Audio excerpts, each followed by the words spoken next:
Okay, so I am DB Cooper, and I'm a voice actor, and I do casting and directing of voices. What I want to talk about today, actually, you know what I want to do? Hang on, I need to see. I don't want to do this. It's not showing me my notes, so hang on a second. Presenter notes, check. Boss, now I can see my notes, okay. So here's the deal with casting. Do it. Do some casting, because here's what happens. We tend to think that people around us sometimes can do the voices that we need. Sometimes you think you know your core group of maybe 5 people whom you think you can trust, or people in your company that you know who've always wanted to do voice acting. Don't rely on those guys. Cast a net, cast it wide, and find people who will bring your game to life. Because one of the things about looking for actors beyond what you think you know is that you may end up getting people who can bring a performance that you didn't even know your script had in it. So look beyond and get somebody who can help you find new people. So the first thing that you want to deal with when you're talking about casting is what kind of script you are going to use for your game. If your script is very heavy with cutscenes, you may have a movie-style script. If it's an MMO, you may have, hang on, I do, you know what, doggone it, I need my other glasses anyway. I'm so disappointed because this was so cool. Okay. Yeah, I can't see my notes. I wonder if I can turn this up. Wait a minute, I just turned up my screen. Stand by. Yeah, we're good, okay. Okay, so we've got like movie format. We've got Excel spreadsheet, and we've got something that are called sides. So the things that you want to bring with you when you create a casting document or a casting script, you want the character's name if you've got it. And if you don't have a name because they're an NPC or you simply don't have a name for that character, what are they? What is it? Are they the shopkeeper? You can talk about their personality. Simple descriptions of things that you know that are true about this character. Is there an accent that you're looking for? Is there a specific age you're looking for? You want physical attributes. Now, I know we're acting with our voices, okay? But when we know the size and shape of the character that we're dealing with, it actually has an impact on our performance. You also want character art if you can possibly include it. All of these things matter a great deal to the actors because it's giving us clues to what you want, and we want to please you. When you include lines in your script, you want to use lines that show a range of emotion so that you have, even if it's 8 or 10 lines, and that's all. But if your character has a story arc that starts with a low-grade, kind of depressed or shy person, but they become more emotionally fraught later on, include lines that follow the arc of that character's development. And if you have exertions, don't run PDX, not yet. Exertions, if they're in the game, cast for those. Cast for those exertions, because I am telling you, some of your favorite actors, like that are in Toy Story, can't do their own fight sounds. They need ringers to do that stuff.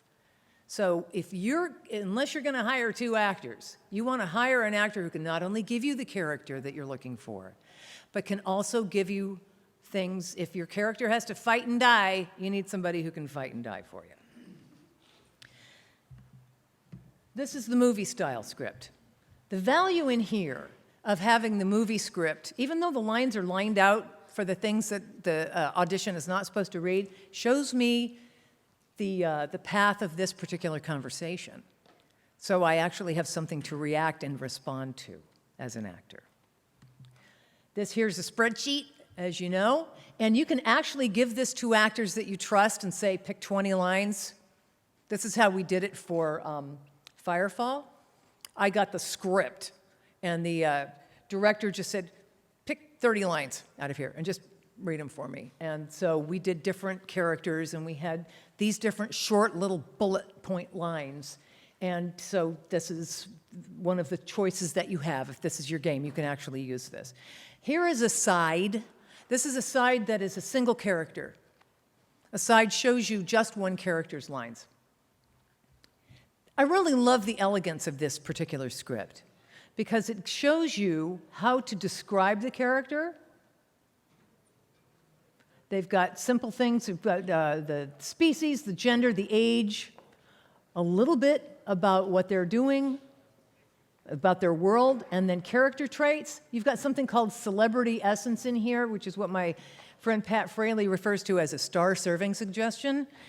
We'll talk a little bit about that as well, because sometimes character essences or celebrity touchstones can backfire on you. What I like about this is the lines are all different. They take place in different parts of the game, and there are little bits of information about why she's doing what she's doing. As actors, we want the why. So we've got what's happening and what is the thing that spurs this line. So this is a very good side. This side is the same for both characters. The lines are the same. If you're casting NPCs in a large game, it's okay to use the same script. It's okay to have the same set of lines, but to the guys, you'll send all of the different attributes. For this particular guy, he's in his early 20s, and he's friendly, but has a personal agenda. Wow, isn't that a great descriptor? What is that agenda? The actor will make it up for you. And then we also have the woman over on the side, and she's got a problem with men. So that's her deal. Even though she's saying the same lines, it's going to have a different feel. So you can use the same script as long as you've got hot descriptors for your characters. One actor can deliver 3 very different performances or more using the same set of lines. In this, so these are 2 different scripts. On the left side was an audition for the newscaster in Ghostbusters, the new Ghostbusters game. And they didn't have the character art for her because, frankly, you never see her. She's on TV, and you only see the characters watching the TV. At least that was what I had as my information when I did the role. But they gave me this picture. And I thought, yep, I know exactly what she sounds like. So it was great. But so even if you don't have the character art, you've got something that's like in the same archetype. Give that. It gives the actor something to hang their hat on. And then on the right-hand side is a very interesting character description because it's given in the first person. She talks about Freya the Green. She talks about herself. And so those upper 2 paragraphs are the character description, and it's in the first person. Another thing that people will use is YouTube references, where there are specific performances that they want you to look at.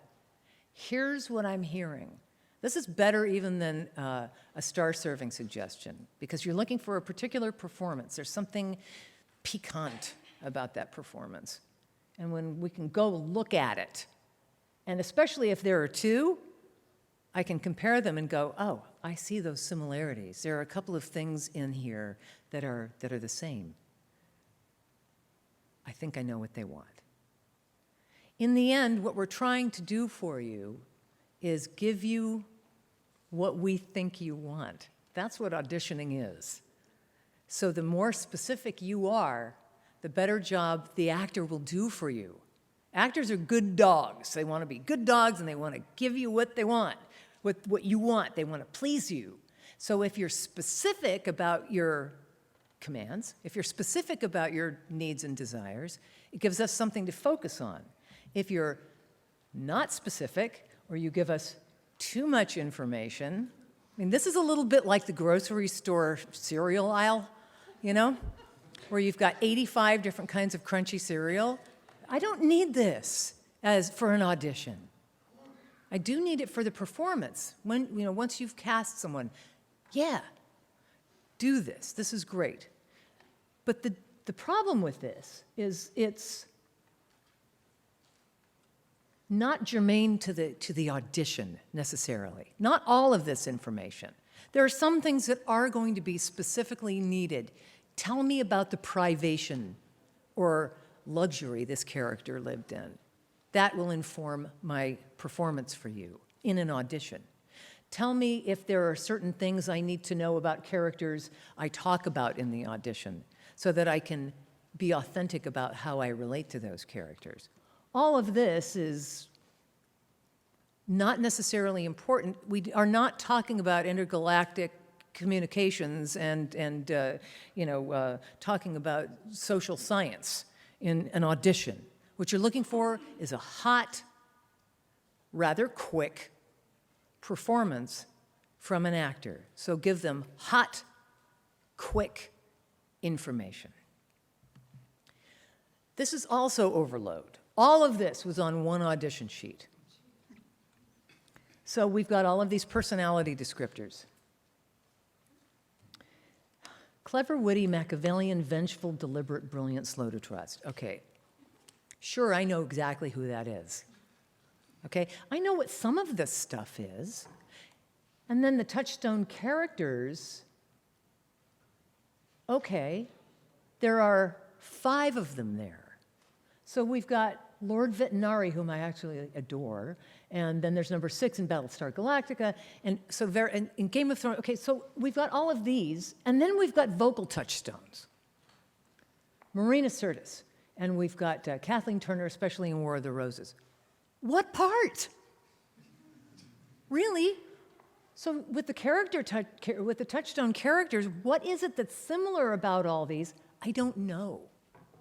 Something resonates for the person who made this casting document. Something is resonant in each one of those characters.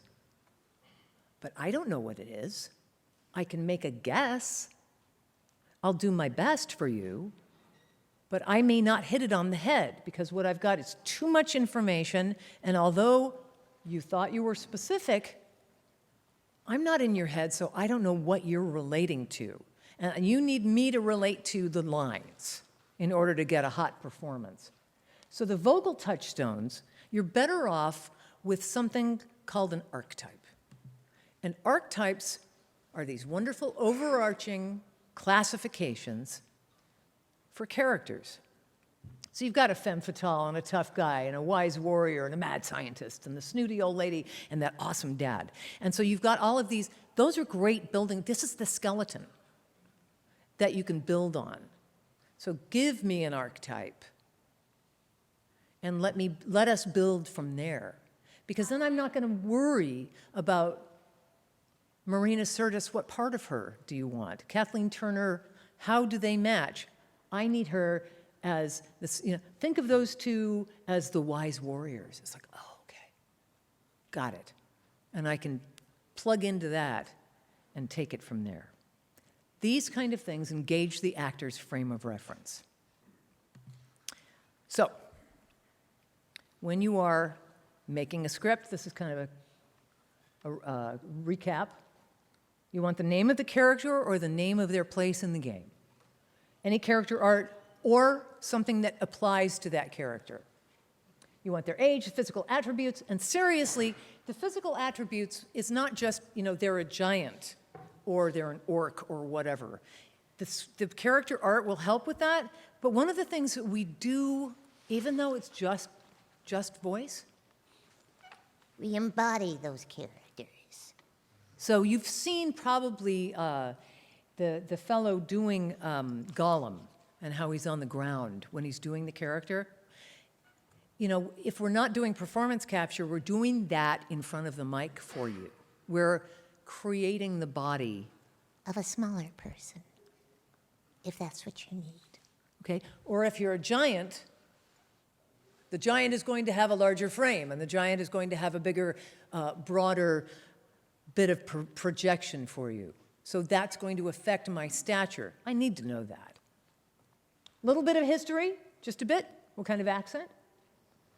So the sample lines, like we said, that are key to the arc of the character, put them in not necessarily the arc of the story, but put them from soft to loud in the audition sheet. And here's why, because otherwise, when I have something that's all over the place, I actually rearrange the lines and then recut them into the order you want, because I need to constantly turn my preamp down if it gets really loud, which I'm not going to do PDX, don't worry. But you put the lines in terms of soft to loud because it gives us an easier way to actually give you those lines. Include exertions and include deaths, but you include the deaths before the exertions because exertions are louder unless you're killing someone in a fire.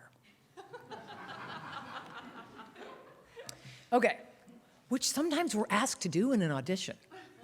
You know, be hit with arrows, be hit with gunfire, now die in a fire. Yeah. Yeah. So auditioning, there's a couple of ways to do this, and each has its pluses and minuses. So directed auditions are where you actually make appointments with people, and they can either be literally in your studio, or they can be via Skype or Zoom, where you're directing the talent. So the pluses, well, the minuses of this is that it requires scheduling, which requires time. It takes longer to do directed auditions. It takes personnel. You need to have a director there in order to do these auditions. And so that's what it is. It requires scheduling, personnel, and time, but can they take direction? And this is what you learn from a directed audition. That's the value of the directed audition, because you can get a boss audition and then have an actor who just can't take direction. You'll make a suggestion and they can't connect with what you're saying. And you can go around another way and you can take this detour and you can try and do an end run and try and get into their frame of reference, and some people simply can't take direction. That's what you find out with a directed audition. A freestyle, what I call a freestyle audition, is where you have a group of actors and you send them a script. Most of the things we do tend to be freestyle. Even the agents are doing this now. You don't go in and audition in person.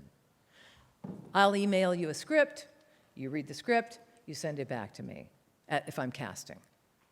And the benefit of this is that it's quick. I can say I need this in 2 days. I don't need to make an appointment.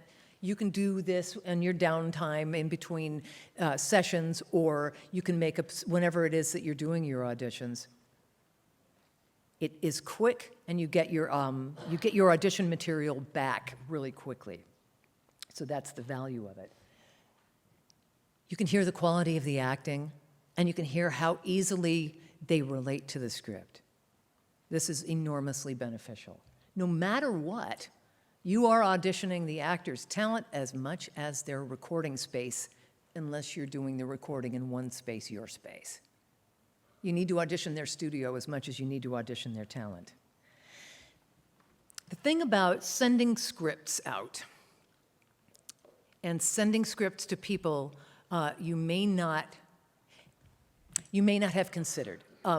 You get these wonderful performances that add to the possibility of your game, as I said before. So there was an agent in Los Angeles that sent out scripts for Spider-Man 2, the game, and they sent out an entire pack to men and women. It was kind of a shotgun audition. So everybody got all the audition material, and the instructions from the agent included you can do up to 3 roles.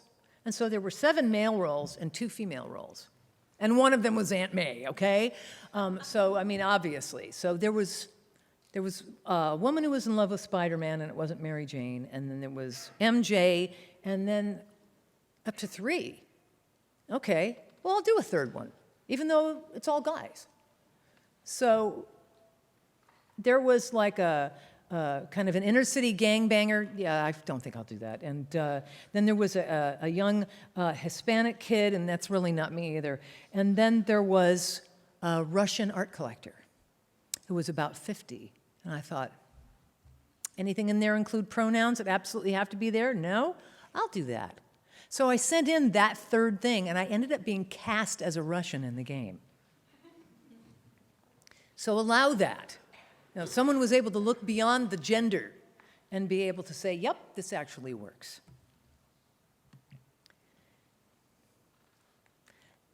Don't cast a role on one line, and it's so easy to do.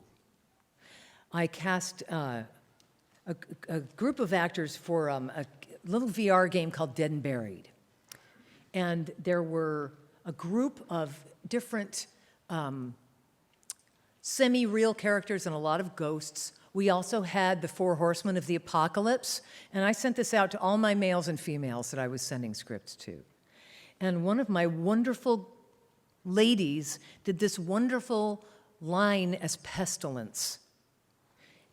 And they ended up casting her as the Graveyard Witch, even though I did not recommend her for this. I had her recommended for another role. And they said, we really loved that one line she did. We want her the Graveyard Witch. And I went, don't know if that's a great idea because I'm not sure she can maintain that voice. And they went, no, she's awesome, she's awesome. We're just going to cast her. That was great.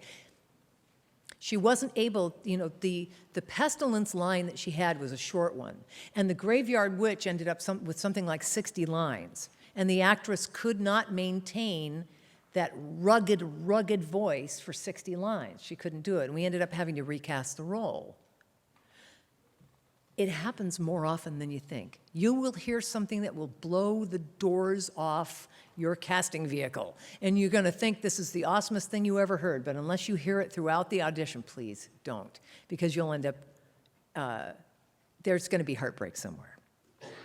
So with directing, once you get beyond the audition part, you get to the art part. And so here is what you need to know. 3 specific, it's kind of the red, green, and blue part. You need to know how to use actions to describe things to actors. You can use emotional states. And one of the things that adds value to an actual performance in the game is allow for corrections and self-interruptions. If you can, if you've got time, and if you've got a little bit of squidginess that you're allowed with the script. This isn't for dubs, but it is when you're doing the first time through. Using actions is helpful because when you say, I want you to be angry, that's a Band-Aid. It's too easy. Being angry, what does that mean? Angry. It's this ocean of possibility. So what you want to do is you want to find why the actor is doing what they're doing. Instead of saying you need to be snide. Yeah, you're the upperclassman and you're talking to the freshman, you just be snide. Well, give me what I'm doing. What is it? I'm looking to belittle or to patronize or to scoff. That gives me the why. Commanding. So you want to be commanding. Do I, or do you want the actor to command?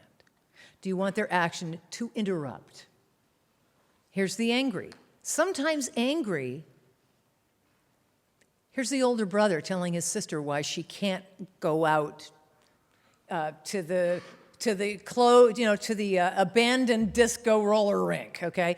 And he's angry as he's explaining something, but it is what he's doing is to explain. Or he's looking. Sometimes people are angry when they're looking to encourage. I just want you to do better. So all of these things, to dismiss, to disregard, to disparage, all of these things are the reason why I sound angry. So these actions are the why. Sometimes you do need an emotional state. Emotional states are a little more of an overarching thing. It's kind of like a color wash. If you must use an emotional state, make it hot. So it's not just angry, but it's what? And the way you get hot with something like angry is you talk to the actor about, remember that time when your dad wouldn't give you the keys and you had a date? How did you feel? Not just angry, but thwarted. Thwarted is a hot one. Or not just disappointed, but Remember how you felt during the big group casting and your name wasn't even on any of the callback sheets? Not just disappointed, but devastated. Use words like that. You can get these wonderful, and use poetic language to get into your actor's head. It's like your soul has fallen. Okay? Tom Keegan, the director, is one of the best at ferreting out a great little performance. So he knew that my husband died about 1.5 years ago, and I was doing a role for him where I was a newscaster, and I was talking about something that was happening in a city. And the language in the script was pretty stilted, but he wanted me to get a little more emotional about it. And he wanted me to get a little more carefree about it. So engaged, but just kind of rocking with it. So he asked me to tell a story about my husband. And what was he like when you first met him? And so I told him a little story about DeWitt and what a wonderful, handsome guy he was, and how all the ladies loved him, and how he's an artist, and just stuff about our life, just a little bit. And he said, great, there, now. That's the voice, that's the character, that's the personality I want.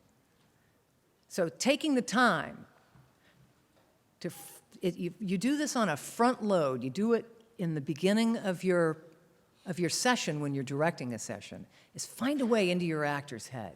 Have them tell you a story. And that helps them find their place with your script. The idea of self-corrections and interruptions. If you can do this, it is so hot. So you get a line that's written, you're not going to believe what just happened, and it's going to turn into something that's completely authentic you are not going to believe, oh my God. I mean, I can hardly believe this thing. You are just freaking not going to believe what just happened. Okay? If the character is like that, if you are allowed to do that, try that. It turns out to be really, really neat. Fine-tuning performances. A lot of actors have a musical background. Use it. We know what that means. All of these musical terms. Go ahead and use it. Ask your actor if they've got a musical background and find out. If they do, use this common language because it's going to give people something to really grab onto. Troubles on the directing side, there are a couple that I want to tell you about because these are the most common. One of them is line reading, and now I've got to do this because I want to see you guys. Do you know what a line read is? Everyone? Someone? Bueller? Okay. A line read is where the director says, no, it needs to sound like this, and then reads the line to the actor. This backfires if it comes too quickly. Because what you've done is you've actually caused the actor to disengage from you. Because the actor says, whoa, this guy doesn't trust me. So what you want to do is allow the actor an opportunity to try it.